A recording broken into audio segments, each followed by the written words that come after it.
মাহে রমজান তো খোদা মাফ করবে।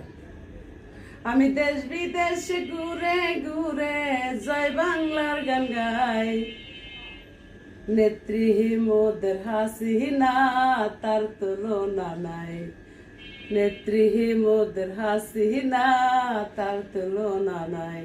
আমি দেশ বিদেশে ঘুরে ঘুরে, আমি দেশ বিদেশে ঘুরে ঘুরে জয় বাংলার গান গাই, নেত্রী মোদের হাসিনা তার তুলনা নাই, নেত্রী মোদের হাসিনা তার তুলনা নাই। মানে গানটা আমি গাই নাই, গানটা মমতা জাফর, মানে মমতা জাফর একটা নিউজ অনলাইনে ঘুরে বেড়াচ্ছে, বলা হচ্ছে দুবাই গাড়ি দুর্ঘটনায় মমতাজের মৃত্যু হয়েছে, কণ্ঠশিল্পী মমতাজের মৃত্যু হয়েছে।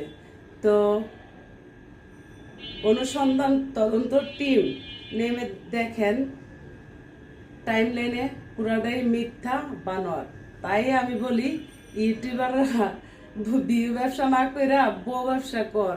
হেডলাইন লেখছে একটা, ভিতরে গিয়া পায় আরেকটা, এগুলা তো বদনাম হচ্ছে। তো গানটা মমতা জাফর আমার না, যে গানটা কেমনে না গাইছে, আমি দেশ বিদেশে ঘুরে ঘুরে জয় বাংলার গান গাই, নেত্রী মোদের হাসিনা তার তুলনা নাই, নেত্রী মোদের হাসিনা তার তুলনা নাই।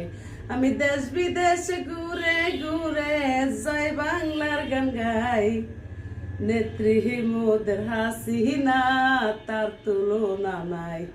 তো সেই কণ্ঠশিল্পী মমতা জাফর মরে নাই, মিথ্যা ভুয়া নিউজ।